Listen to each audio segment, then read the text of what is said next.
Convention ആയിട്ടുള്ള ഇൻസ്റ്റിറ്റ്യൂട്ടുകൾ. ആ ഒരൊറ്റ സ്ഥലത്ത് തെറ്റിക്കഴിഞ്ഞാൽ ആ കുട്ടിയുടെ ആറ്റിറ്റ്യൂഡും തന്നെയാണ് ഏറ്റവും പ്രധാനപ്പെട്ട കാര്യം. ആ കുട്ടിയാണ് നമുക്ക് വേണ്ടത്. ഹോസ്റ്റലിൽ നിൽക്കണം, അതുപോലെ ഡേ സ്കോളർ ആയിട്ട് പോകണം. അവിടെ വാർഡൻ തോക്കായിട്ട് നടക്കുന്നു, കുട്ടികൾ എവിടെയെങ്കിലും കൊണ്ട് എട്ടിക്കിട്ട് ഈ ഇരുമ്പ് കമ്പികളൊക്കെ വെച്ചിട്ട് പട്ടീനെ മുഴുവൻ പോയിട്ട് നിങ്ങൾ അങ്ങോട്ടോ തിരികെ നോക്കാൻ ക്യാമറ വെച്ചിട്ട് നോക്കും.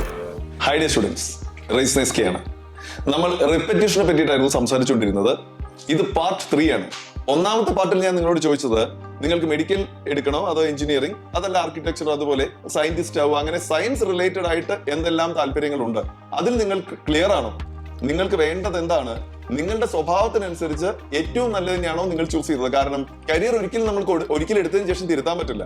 രണ്ടും എഞ്ചിനീയറിംഗ് പഠിച്ചതിന് ശേഷം എന്റെ ആഗ്രഹം ഇതായിരുന്നില്ല എന്ന് പറയരുത്. അതിലൊരു പ്രധാന പ്രശ്നം എന്താണെന്ന് വെച്ച് കഴിഞ്ഞാൽ മെഡിസിൻ കിട്ടണമെങ്കിൽ മാത്സ് അറിയണം അത്യാവശ്യം. അപ്പൊ മാത്സും ഫിസിക്സും നന്നായി അറിയുന്ന കുട്ടിക്ക് ബയോളജി നാച്ചുറലി അറിയുണ്ടാവും, അയാൾക്ക് മെഡിസിൻ കിട്ടും. അത് കഴിഞ്ഞതിന് ശേഷം കുറച്ച് കഴിയുമ്പോൾ ഈ ബയോളജിയോടുള്ള ഒരു ഇഷ്ടക്കുറവ് പല കുട്ടികൾക്കും വരാറുണ്ട്. അപ്പൊ അങ്ങനെ വരുന്ന ആൾക്കാർ കുറച്ച് കഴിഞ്ഞിട്ട് എഞ്ചിനീയറിംഗ് മതിയായിരുന്നു എന്നൊക്കെ പറയുന്നത് ഞാൻ ധാരാളം കേട്ടിട്ടുണ്ട്.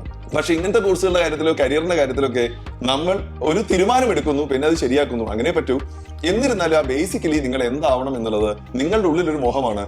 അത് പേരന്റിനോ വീട്ടിൽ അപ്പുറത്തുള്ള ആൾക്ക് ഇപ്പുറത്തുള്ള ആളുടെ ഏട്ടനോ ചേച്ചിയോ അവരെടുത്ത കോഴ്സായിട്ടോ അവർക്ക് ഇഷ്ടപ്പെട്ട കോഴ്സായിട്ടോ ഒന്നും ബന്ധമില്ല. ചില ആൾക്കാർക്ക് ഒന്നും താല്പര്യം ഉണ്ടാവില്ല. അതുകൊണ്ട് നിങ്ങൾ നിങ്ങളുടെ ഉള്ളിലേക്ക് നോക്കിയിട്ട് കോഴ്സ് സെലക്ട് ചെയ്യുക. രണ്ടാമത്തെ കാര്യം നിങ്ങൾ എന്നാണ് ഞാൻ പറഞ്ഞത്. കാരണം ഒരു സംശയമില്ല, നിങ്ങളാണ് അതിന്റെ ഏറ്റവും പ്രധാനപ്പെട്ട ഫാക്ടർ. നിങ്ങൾ ശരിയാവുകയാണെങ്കിൽ ബാക്കി എല്ലാ കാര്യങ്ങളും ശരിയാവും. നമ്മളൊക്കെ എങ്ങനെയാ പറയാന്ന് വെച്ച് കഴിഞ്ഞാൽ ആ സെക്കൻഡ് ബെഞ്ചിലായിരിക്കുന്ന മൂന്നാമത്തെ കുട്ടി ഉണ്ടല്ലോ, മിഡ് പിടിക്കുകയാണ്, അല്ലെ മിഡ് പിടിക്കനാണ്, അവന് മനസ്സിലാവാതെ ഒരു അടി മുന്നോട്ട് സമ്മതിക്കില്ല. അവന്റെ ഫോട്ടോ ഇപ്പോഴേ എടുത്തു വെച്ചേക്കൂ, ഒരു ഷുവർ ഡോക്ടറാണ്, അല്ലെ ഒരു ഷുവർ NIT ആണ്, അങ്ങനെയാണ് പറയുക. അപ്പൊ ആ കുട്ടിയുടെ ആറ്റിറ്റ്യൂഡും തന്നെയാണ് ഏറ്റവും പ്രധാനപ്പെട്ട കാര്യം. മൂന്നാമത്തത്, ഈ 3 കാര്യങ്ങളിൽ വെച്ചിട്ട് ലീസ്റ്റ് പ്രിഫറൻസ് കൊടുക്കേണ്ട ഒരു കാര്യമാണ് പറയുന്നത്. എന്നിരുന്നാലും അതൊരു പ്രധാനപ്പെട്ട ഫാക്ടറായിട്ട് വരാറുണ്ട്. അത് ഏത് സ്ഥാപനത്തിലാണ് നിങ്ങൾ പഠിക്കാൻ ഉദ്ദേശിക്കുന്നത് എന്നതാണ്. അത് നോക്കൂ, ഇതിൽ ഞാൻ തീർത്തും ഇമ്പാർഷ്യൽ ആയിട്ടുള്ള ആളല്ല.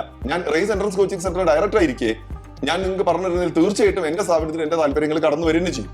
എന്നിരുന്നാലും അത് എന്തുകൊണ്ടായിരിക്കും കൂടി എന്ന് ഞാൻ നിങ്ങളോട് പറയാം. നിങ്ങൾ ഹോസ്റ്റലിൽ താമസിക്കാൻ ഉദ്ദേശിക്കുന്ന കുട്ടിയാണോ? അത് ആദ്യം ആലോചിക്കുക. ഞാൻ ഇന്നലെ പറഞ്ഞിട്ടുണ്ട്, ഈ ഹോസ്റ്റൽ എന്ന് പറഞ്ഞാൽ വളരെ സന്തോഷപ്രദമായിട്ട് അവിടെ പാട്ടും ഡാൻസും ചിരിയും കളിയും ഒന്നും അവിടെ ഉണ്ടാവില്ല. അത് പഠിക്കാൻ മാത്രമുള്ള ഒരു സ്ഥലമാണ്. റൈസിന്റെ കാര്യത്തിലൊക്കെ വെച്ചാൽ ക്ലീൻ ആയിട്ടുള്ള ഫുഡ് തരും, പഠിക്കാനുള്ള എല്ലാ സൗകര്യങ്ങളും തരും എന്ന് വിചാരിച്ചിട്ട് അത് വീട്ടിലെ എല്ലാ സൗകര്യങ്ങളും തരുന്ന സ്ഥലമല്ല. അപ്പൊ നിങ്ങൾ ഹോസ്റ്റലിൽ നിൽക്കാൻ താല്പര്യമുണ്ടോ എങ്കിൽ നിങ്ങൾ പഠിക്കാൻ പോകുന്ന സ്ഥാപനത്തിലെ ഹോസ്റ്റല് നിങ്ങൾ പോയി നോക്കുക. നിങ്ങൾക്ക് അവിടെ മുന്നേ പഠിച്ച കുട്ടികളോട് ചോദിക്കുക, അവിടുത്തെ വാർഡൻ എങ്ങനെയാണ് ഒരു സ്ഥാപനം ഹോസ്റ്റലിൽ മാനേജ് ചെയ്യുന്നത്. ഇപ്പൊ ഞങ്ങളൊക്കെയാണ് ഞങ്ങൾ എന്ത് ചെയ്യുന്നത് വെച്ച് കഴിഞ്ഞാൽ ഫുഡ് റൈസിലെ കുട്ടികൾക്ക് ഞങ്ങൾ തന്നെയാണ് ഫുഡ് കൊടുക്കുന്നത്. എന്ന് വെച്ച് കഴിഞ്ഞാൽ ഇവിടുത്തെ ഹോസ്റ്റലിൽ ഉണ്ടാക്കിയ ഭക്ഷണം ഞങ്ങൾ കൊടുക്കുന്നു. അപ്പൊ ആ ഫുഡ് നന്നായാലും അതിന്റെ ചീത്തയിലും ഒക്കെ അതിന് നല്ല പേരായാലും ചീത്ത പേരായാലും അത് റൈസ് തന്നെയാണ് ആക്സെപ്റ്റ് ചെയ്യാൻ ഉദ്ദേശിക്കുന്നത്. അല്ലാണ്ട് പുറത്തുള്ള ഒരാൾക്കല്ല നമ്മൾ അതിന്റെ കരാറ് കൊടുക്കുക, പുറത്തുള്ള ഫുഡ് അല്ല കൊടുക്കുന്നത്. നമ്മുടെ കുട്ടികളൊക്കെ അവിടെ തന്നെയാണ് ഭക്ഷണം കഴിക്കുന്നത്, നമ്മുടെ ടീച്ചേഴ്സ് അവിടെ നിന്നാണ് കഴിക്കുന്നത്, ഞങ്ങൾ ഡയറക്ടേഴ്സ് വിസിറ്റ് ചെയ്യുമ്പോൾ അവിടെ നിന്നാണ് കഴിക്കുന്നത്. അപ്പൊ നിങ്ങൾക്ക് ഹോസ്റ്റലിൽ നിൽക്കാനാണ് ഉദ്ദേശിക്കുന്നത്, ഹോസ്റ്റലിൽ പോയി നോക്കുക, ഹോസ്റ്റലിനെ പറ്റി അന്വേഷിക്കുക, മുന്നേ ഉള്ള കുട്ടികൾ എന്തായിരുന്നു അഭിപ്രായം എന്ന് ചോദിക്കാം. ഇതാണ് ആദ്യത്തെ കാര്യം. രണ്ടാമത്തെ കാര്യം, അത് ഹോസ്റ്റലിൽ നിൽക്കുന്ന കുട്ടിയാണെങ്കിൽ. അതല്ല എങ്കിൽ ഞാൻ നിങ്ങളോട് പറയട്ടെ, നിങ്ങളുടെ സ്വഭാവം നന്നാക്കേണ്ട സ്ഥലമല്ല ഹോസ്റ്റൽ. വീട്ടിലിരുന്ന് കഴിഞ്ഞാൽ ഞാൻ ഉഴപ്പും, ഞാൻ TV കാണും, അതുകൊണ്ട് ഞാൻ ഹോസ്റ്റലിൽ പോവാണ് എന്ന് നിങ്ങൾ പറയരുത്. അതൊക്കെ നിങ്ങൾക്ക് ഇപ്പോഴും അങ്ങനെ തോന്നലുണ്ടായിരിക്കാം. പക്ഷേ ഒരു 10 ദിവസത്തിനുള്ള സ്വഭാവം മാറ്റണം. എവിടെ ഇരുന്നാലും, ഏത് പാതിരാത്രിക്കും, ഏത് മരത്തിന്റെ ചുവട്ടിലിരുന്നാലും ഞാൻ പഠിക്കും എന്നുള്ളൊരു സ്വഭാവം ഉണ്ടാക്കിയെടുക്കണം. അല്ലാണ്ട് ഉഴപ്പ് ശരിയാക്കാൻ ഹോസ്റ്റലിലേക്ക് പോയി കഴിഞ്ഞാൽ അവിടെ ഉഴപ്പാൻ വിചാരിക്കുകയാണെങ്കിൽ നിങ്ങൾക്ക് ഈ വാർഡനൊക്കെ ഈസി ആയിട്ട് പറ്റിക്കാൻ പറ്റും. നിങ്ങളൊരു പുസ്തകത്തിന് വലിയ ഇങ്ങനെ സ്വപ്നം കാണുകയാണെങ്കിൽ വാർഡൻ അറിയോ നിങ്ങൾ പഠിക്കേണ്ടതില്ല എന്നുള്ളത്? അപ്പൊ നിങ്ങൾ അവിടെ മാറ്റിയെടുക്കേണ്ടതാണ്. അപ്പൊ നിങ്ങൾ ഹോസ്റ്റലിൽ പോകേണ്ട കുട്ടിയാണെങ്കിൽ ഹോസ്റ്റലിൽ പോവുക. അതല്ല വീട്ടിലിരുന്ന് പഠിച്ചിട്ട് ഡേ സ്കോളറായി പോകാൻ വരുന്ന കുട്ടിയാണെങ്കിൽ അതാണ് നല്ലത്.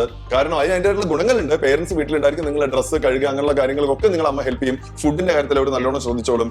കൊണ്ടുവിടാൻ ഒരു പക്ഷേ അച്ഛനോ ഉണ്ടെങ്കിൽ നിങ്ങൾക്ക് അത് കുറച്ചും കൂടി എളുപ്പമായിരിക്കും. വീട് കുറച്ച് റിലാക്സിംഗ് ആണ്. ആകെ ഒരു പ്രശ്നം, വീട്ടിൽ ഇതേപോലെ അങ്ങനെ ഗസ്റ്റ് വരിക, അതുപോലെ TV കാണുക, ഫോൺ അൺലിമിറ്റഡ് ആയിട്ട് യൂസ് ചെയ്യുക. പിന്നെ അച്ഛനും അമ്മയും വന്നിട്ട് ആ ഫോണൊന്ന് എടുത്തു വെക്കുക എന്ന് പറയേണ്ട കുട്ടി റിപ്പീറ്റ് ചെയ്യാൻ പോകാണ്ടിരിക്കുക നല്ലത്. ആ കുട്ടി ആദ്യം തന്നെ ഫോൺ ഓഫ് ആക്കി വെച്ചിട്ട് ഞാൻ ഇനി 1 വർഷം കഴിഞ്ഞിട്ട് ഇത് ഓൺ ചെയ്യുള്ളൂ, ഞാൻ പഠിക്കാൻ തീരുമാനിച്ചു, ആ കുട്ടിയാണ് നമുക്ക് വേണ്ടത്. അപ്പൊ ഹോസ്റ്റലിൽ നിൽക്കണം, അതുപോലെ ഡേ സ്കോളർ ആയിട്ട് പോകണം. ഈ കാര്യങ്ങൾ നിങ്ങൾ തീരുമാനിക്കുന്നത് നിങ്ങൾ ആവശ്യത്തിനനുസരിച്ചിരിക്കും. ഹോസ്റ്റൽ ഫീസ് ഏകദേശം ഒരു 10,000 രൂപ എല്ലാവരും വാങ്ങും. 10,000 രൂപ വാങ്ങുക എന്ന് പറയുന്നത് ഒരു 10-11 മാസം നിങ്ങൾ ഓൾമോസ്റ്റ് 12 മാസം നിൽക്കേണ്ടി വരും. ഏകദേശം 1,20,000 രൂപ നിങ്ങളെ പേരന്റിന്റെ മേലെ ഒരു ഫിനാൻഷ്യൽ ബേർഡൻ വരുന്നതാണ്. കൃത്യമായിട്ട് യൂട്ടിലൈസ് ചെയ്യുന്ന ഉറപ്പുണ്ടെങ്കിൽ നിങ്ങൾക്ക് ഹോസ്റ്റൽ ആണ് നല്ലത്. അല്ലാണ്ട് ഞാൻ പറഞ്ഞല്ലോ, ദുർഗുണ പരിഹാര പാഠശാലയാണ് ഹോസ്റ്റൽ എന്ന് വിചാരിച്ചിട്ട് അവിടെ വാർഡൻ തോക്കായിട്ട് നടക്കുന്നു, ഈ മതിലിന് ചുറ്റൊക്കെ ഇങ്ങനെ മുകളിൽ മുഴുവനും ഈ ഇരുമ്പ് കമ്പികളൊക്കെ വെച്ചിട്ട് പട്ടീനെ മുഴുവൻ പോയിട്ട് നിങ്ങൾ അങ്ങോട്ടോ തിരികെ നോക്കാൻ ഈ ക്യാമറ വെച്ചിട്ട് നോക്കും. ഇതൊന്നും വിചാരിച്ച് നിങ്ങൾ ഒരു ഹോസ്റ്റലിലേക്ക് പോകണ്ട, ഒരു ഇൻസ്റ്റിറ്റ്യൂട്ടിന്റെ ഹോസ്റ്റലിലേക്ക് പോകണ്ട. ഇതിന്റെ 90% ഞാൻ പറഞ്ഞല്ലോ നിങ്ങളുടെ കയ്യിലാണ്. ഇത് ജയിലല്ല ഹോസ്റ്റലുകൾ. അപ്പൊ അതുകൊണ്ട് ആ ഭാഗം കൃത്യമായിട്ട് ശ്രദ്ധിക്കുക. ഇനി രണ്ടാമത്തെ കാര്യം, ഏതാണ് ഇൻസ്റ്റിറ്റ്യൂട്ട്? ഞാൻ എല്ലാ സമയത്തും പറയാ കൺവെൻഷണൽ ആയിട്ടുള്ള ഇൻസ്റ്റിറ്റ്യൂട്ടുകൾ. ഇപ്പൊ റൈസ്വർത്ത് ഇൻസ്റ്റിറ്റ്യൂട്ടിലൊക്കെ 20 കൊല്ലമായി ഞങ്ങൾ പഠിപ്പിക്കുന്നു.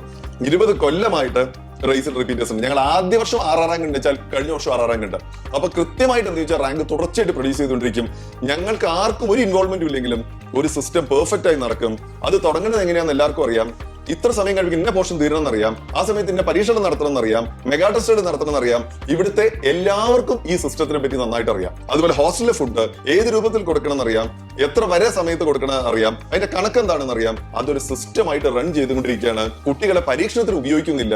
മാത്രമല്ല കുറെ കുട്ടികൾ ഇങ്ങോട്ട് കയറി വന്നു എന്നുള്ളത് കൊണ്ട് കണ്ടമാനം ഹോസ്റ്റലുകൾ തുറന്ന് കുട്ടികൾ എവിടെയെങ്കിലും കൊണ്ട് അട്ടിക്കിട്ട് എന്തെങ്കിലും ആവട്ടെ തൽക്കാലം അഡ്മിഷൻ കളയണ്ട എന്നിട്ട് വിചാരിക്കില്ല. സമയമായി കഴിഞ്ഞാൽ എന്ത് ചെയ്യുന്നു വെച്ച് കഴിഞ്ഞാൽ അഡ്മിഷൻ ക്ലോസ് ചെയ്യും. എന്നിട്ട് കുട്ടികളെ നന്നായിട്ട് പഠിപ്പിക്കും. ഇതിലിപ്പോ എന്താണെന്ന് വെച്ച് കഴിഞ്ഞാൽ റൈസ്വർത്ത് ഇൻസ്റ്റിറ്റ്യൂട്ടിലെ പ്രത്യേകത, ഞങ്ങൾ അധ്യാപകർ എല്ലാവരും ഇതിന് ഓണേഴ്സ് എന്നുള്ള നിലയ്ക്കാണ് പെരുമാറുക.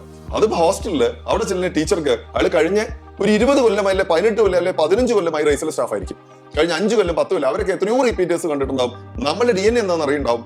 എങ്ങനെയാണ് ഇത് കിട്ടേണ്ടത് അവർക്കും നന്നായിട്ട് അറിയാം. അവരൊക്കെ ഒരു മിടുക്ക് എന്താണെന്ന് വെച്ച് കഴിഞ്ഞാൽ 20 കൊല്ലം പഠിപ്പിക്കുന്ന ആൾക്കാർ എന്ന് പറയുമ്പോൾ അവർ ഓരോ വർഷവും 25-30 ബാച്ചുകൾ പഠിപ്പിക്കുന്നുണ്ടാവും. അപ്പൊ അവർക്ക് കണ്ണടച്ചറിയാ ക്വസ്റ്റൻ എന്താണെന്ന്. കഴിഞ്ഞ പ്രാവശ്യം അതിന് മുന്നത്തെ പ്രാവശ്യം ഒക്കെ കുട്ടികൾ ചോദിച്ച സെയിം ഡൗട്ടാണ് ഈ സാധനം. അപ്പൊ അതുകൊണ്ട് അവർക്ക് പഠിപ്പിക്കാനും അറിയാം, അവർക്ക് കാര്യങ്ങളും അറിയാം.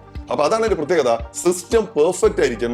നല്ല മെറ്റീരിയൽ കൊടുക്കണ്ടായിരിക്കും. പരീക്ഷകൾ ഒരേപോലെ ഉണ്ടാവും. കഴിഞ്ഞില്ല ഏറ്റവും പ്രധാനപ്പെട്ട കാര്യം എന്താ അറിയോ? അലുമിനൈ ആണ്. എന്ന് വെച്ചാൽ റൈസ് 5000 ഡോക്ടർമാരെ പ്രൊഡ്യൂസ് ചെയ്തിട്ടുണ്ട്. അതുപോലെ റൈസ്വർത്ത് ഇൻസ്റ്റിറ്റ്യൂട്ടിൽ ഇത്ര പ്രൊഡ്യൂസ് ചെയ്തെന്ന് പറഞ്ഞാൽ അത് സത്യമായിരിക്കും. അപ്പോൾ ഒരു ഗുണം എന്താണെന്ന് വെച്ച് കഴിഞ്ഞാൽ നിങ്ങൾക്ക് ആ കുട്ടികളെ കാണാൻ പറ്റും. കോഴിക്കോടൊക്കെ ഒറ്റ കുട്ടിക്ക് അഡ്മിഷൻ മാത്രം വാങ്ങി കൊടുക്കാൻ പറ്റിയ സ്ഥാപനങ്ങളൊക്കെ 1000ന്റെ മുകളിൽ കഴിഞ്ഞാലും ഞങ്ങൾക്ക് അഡ്മിഷൻ കിട്ടി, MBBS കിട്ടി എന്നൊക്കെ എങ്ങനെ പറഞ്ഞു നടക്കുന്നുണ്ട്.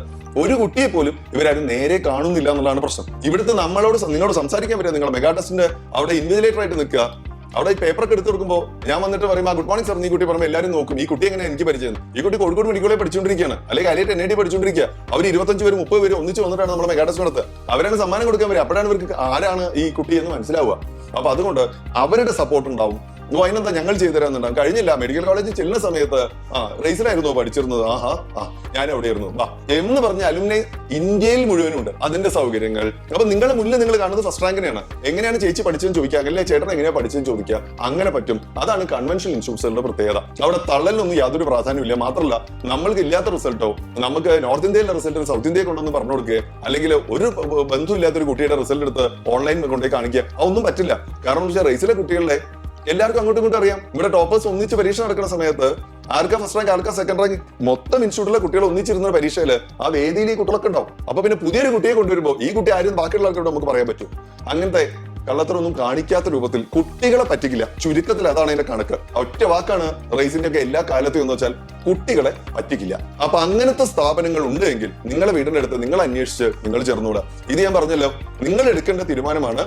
എപ്പോഴും ശ്രദ്ധിക്കേണ്ടത് പഠിച്ച കുട്ടിയോട് ചോദിക്കാം. ഇനി ഞാനൊരു അതിന് ടെക്നിക്ക് പറഞ്ഞുതരാം.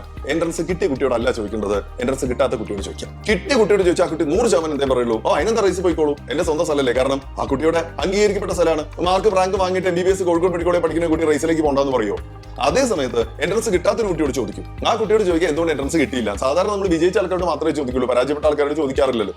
ചോദിക്കുമ്പോൾ ആ കുട്ടി പറയട്ടെ എനിക്ക് കിട്ടാത്തതിന്റെ കാരണം ഇതാണ്. ആ കുട്ടി പറയണത് അവരൊന്നും പഠിപ്പിച്ചിട്ടില്ല, ഒന്നും പഠിപ്പിക്കാത്ത ആൾക്കാരാണ്, അങ്ങോട്ട് പോകണ്ടെന്ന് പറയുകയാണെങ്കിൽ അത് വളരെ വാലിഡ് ആയിട്ട് നമ്മൾ നോക്കേണ്ട ഒരു കാര്യമാണ്. അതിന് ആ കുട്ടി ഇങ്ങനെ പറയാണ്, അവർ നന്നായി പഠിപ്പിച്ചിട്ടുണ്ടായിരുന്നു, നന്നായി പറയാതെ ധാരാളം പരീക്ഷ നടത്തിയിരുന്നു, ഞാൻ നന്നായിട്ട് പഠിച്ചില്ല അതുകൊണ്ട് കിട്ടിയില്ല, അതാണോ പറയുന്നതെന്ന് ശ്രദ്ധിക്കാം. അപ്പൊ ഏറ്റവും നല്ലത് കിട്ടാത്ത കുട്ടികളോടൊന്ന് ചോദിക്കാം. എല്ലാ ടെസ്റ്റിമോണിയിലും കിട്ടിയ കുട്ടിയുടെ കാര്യം പറയാം. എപ്പോഴും വിജയിക്കുന്ന ആളുടെ ചരിത്രം അത് ശരിക്കും എല്ലാ സ്ഥലത്തും ഇങ്ങനെ പറയാം. Win no one remembers the loser എന്നാണ് പറയാ. തോറ്റവരെ ആരും ഓർക്കുന്നില്ല. പക്ഷെ എന്താന്ന് വെച്ച് കഴിഞ്ഞാൽ ഒരു പരീക്ഷ എഴുതി കിട്ടാത്ത ഒരാൾക്ക് കുറെ കാര്യങ്ങൾ പറയാനുണ്ടാവും. അവരോടാണ് ചോദിക്കേണ്ടത്, നിങ്ങൾ നന്നായി ശ്രദ്ധിക്കണ്ടായോ. ഒരു ഇൻസ്റ്റിറ്റ്യൂട്ടിൽ ഏറ്റവും വലിയ പിടിക്കുക നിങ്ങൾക്ക് പറഞ്ഞുതരാം. നിങ്ങളാണ് ഇതിൽ ഏറ്റവും പ്രധാനപ്പെട്ട ഫാക്ടർ. നിങ്ങൾ എപ്പോഴാണോ പഠിക്കാൻ തുടങ്ങുന്നത് ആ സമയത്ത് നിങ്ങൾ സപ്പോർട്ട് ചെയ്യാൻ പറ്റുമോ എന്നുള്ളതാണ്. ആ സമയത്ത് നിങ്ങൾ അഡീഷണൽ ആയിട്ട് 10 ക്വസ്റ്റ്യൻ ഡൗട്ട് ചോദിച്ചപ്പോൾ ഈ മാഷ്ക്ക് പറയാൻ അറിയുമോ എന്നാണ്.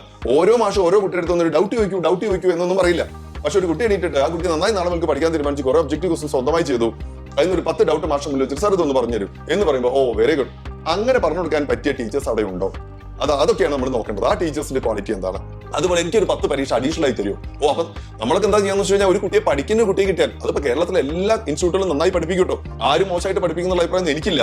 ഞാൻ പറഞ്ഞതിന്റെ കൾച്ചറിനെ പറ്റിയാണ്. ഇപ്പൊ നമ്മൾ മഹാരാജാസ് കോളേജിൽ പഠിക്കുന്നു, NIT പഠിക്കുന്നു, ഇവിടെയുള്ള പല എഞ്ചിനീയറിംഗ് കോളേജുകളിൽ ഒരു പക്ഷേ ഫെസിലിറ്റിയിലൊക്കെ ഗവൺമെന്റ് കോളേജുകളൊക്കെ എത്രയോ മുന്നിലായിരിക്കും. കാരണം സ്വാശ്രയ കോളേജിൽ ധാരാളം പൈസ അവരെല്ലാം ഫെസിലിറ്റി ഉണ്ടാക്കിയിട്ടുണ്ടായിരിക്കും. എന്നിട്ട് നമ്മൾ എന്താ ഗവൺമെന്റ് കോളേജിലും ട്രിവാൻഡ്രം എഞ്ചിനീയറിംഗ് കോളേജിലും NIT പോകാൻ കാരണം കോഴിക്കോട് മെഡിക്കൽ കോളേജിലെ ഹോസ്റ്റലുകൾ എന്ന് പറയുന്നത് വളരെ സൗകര്യം കുറഞ്ഞൊരു സാധനമാണ്. അതേസമയത്ത് മറ്റ് പല ഈ സ്വാശ്രയ കോളേജിലെ ഹോസ്റ്റലുകൾ കംപ്ലീറ്റ്ലി ഫുള്ളി എയർ കണ്ടീഷൻഡ് ആയിട്ടുള്ളത് ഭയങ്കര സൗകര്യങ്ങളാണ്. എന്നിട്ട് നമ്മളെ മോഹം ഈ പറഞ്ഞിരിക്കുന്ന സ്ഥലത്തല്ലേ പഠിക്കേണ്ടത്. അപ്പൊ അതുകൊണ്ട് ഇങ്ങനെയൊക്കെ ആണെങ്കിൽ പോലും ഞാൻ പറഞ്ഞല്ലോ, നമ്മൾ തിരിച്ചാലോചിക്കുകയാണെങ്കിൽ ആ നല്ല കോളേജ് എത്രയോ കാലം കൊണ്ട് കുട്ടികളെ പ്രൊഡ്യൂസ് ചെയ്ത കോളേജിന് ആര് മാറി വന്നാലും, ഏത് സ്റ്റാഫ് മാറി വന്നാലും, ഈവൻ ഡയറക്ടേഴ്സ് മാറി വന്നാലും ഒരു കൾച്ചർ ഉണ്ടായിരിക്കും. ആ കൾച്ചറിലൂടെ ആയിരിക്കും അവരെപ്പോഴും കുട്ടികളെ കൊണ്ടുപോകുണ്ടാവുക. അങ്ങനത്തെ ഒരു സ്ഥലമാണ്. അപ്പൊ എല്ലാവരും നന്നായി പഠിപ്പിക്കും. ഒരു കോച്ചിങ് സെന്റർ ഒരു കുട്ടിയെ കൂടെ കിട്ടിക്കഴിഞ്ഞാൽ ആ കുട്ടിയുടെ റിസൾട്ട് എന്തായാലും കാണിക്കാൻ പറ്റുമല്ലോ. ആരും മോശമായി പഠിപ്പിക്കാൻ ഉദ്ദേശിക്കുന്നില്ല. എന്നിരുന്നാലും ഇതിനുകൂടി ഒരു പ്രാധാന്യം നിങ്ങളുടെ മനസ്സിൽ ഉണ്ടായിരിക്കട്ടെ. ഇതാണ് എനിക്ക് പറയാനുള്ളത്. സ്ഥാപനങ്ങൾ നിങ്ങൾ ചൂസ് ചെയ്യേണ്ട കാര്യമാണ്. ഒരിക്കൽ തെറ്റിക്കഴിഞ്ഞാൽ എന്നെ തിരുത്താൻ പറ്റില്ല. അല്ലെങ്കിൽ ഞാൻ നിങ്ങളോട് പറയട്ടെ, ഇതിന്റെ ഈ സീരീസിന്റെ 3ാമത്തെ പാർട്ടാണിത്. എല്ലാവർക്കും രണ്ടാമതൊരവസരം കിട്ടിക്കൊള്ളുന്നില്ല. രണ്ടാമതൊരവസരം കിട്ടുന്ന ഒരു കുട്ടി എന്ന് പറയുന്നത് വളരെ ഭാഗ്യവാനാണ്. കാരണം കേരളത്തിൽ പല ജില്ലകളിലും നല്ലൊരു എൻട്രൻസ് കോച്ചിങ് സെന്റർ പോലും ഇല്ല. വെറുതെ എൻട്രൻസ് പേര് എഴുതിയിട്ട് ആ കുട്ടികൾക്ക് ഒന്നും കൊടുക്കാത്ത ട്യൂഷൻ സെന്ററുകളാണ് ഉണ്ടാവുക.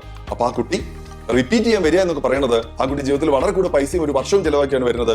ആ ഒരൊറ്റ സ്ഥലത്ത് തെറ്റിക്കഴിഞ്ഞാൽ പിന്നെന്താ ഉണ്ടാവുമെന്ന് വെച്ച് കഴിഞ്ഞാൽ, മാത്രമല്ല ഡീമോട്ടിവേറ്റഡ് ആയി കഴിഞ്ഞാൽ പിന്നെ തിരിച്ചു വരാൻ കഴിയില്ല. അപ്പൊ അതുകൊണ്ട് ഇതേപോലെ ടീച്ചേഴ്സ് നടത്തുക, ടീച്ചേഴ്സ് പിറകെ നടക്കുക, എത്രയോ കാലമായിട്ട് കാര്യമായിട്ട് പഠിപ്പിച്ചുകൊണ്ടിരിക്കുക, റിസൾട്ട് ഉണ്ടാക്കുന്ന സ്ഥാപനങ്ങളെ തൊട്ടടുത്തുണ്ടെങ്കിൽ നിങ്ങൾ അത് തിരഞ്ഞെടുക്കുക. ഇതാണ് എനിക്ക് പറയാനുള്ളത്. ഏതായാലും ഈ സീരീസ് ഇവിടെ അവസാനിക്കുകയാണ്. എന്റെ ഈ 3 പാർട്ട് 1, പാർട്ട് 2, പാർട്ട് 3 മൂന്നും നിങ്ങൾ എന്തായാലും റേസിൽ ചേരണമെന്നല്ല പറയുന്നത്. മൂന്നും കണ്ടിട്ട് മാത്രമേ റിപ്പീറ്റ് ചെയ്യണോ, എന്ത് റിപ്പീറ്റ് ചെയ്യണം, റിപ്പീറ്റ് ചെയ്യുകയാണെങ്കിൽ ഏത് സ്ഥാപനത്തെ റിപ്പീറ്റ് ചെയ്യണം, ഈ 3 കാര്യങ്ങളും വ്യക്തമായി ശ്രദ്ധിച്ചിട്ട് മാത്രമേ മുന്നോട്ട് പോകാവൂ. Thank you very much.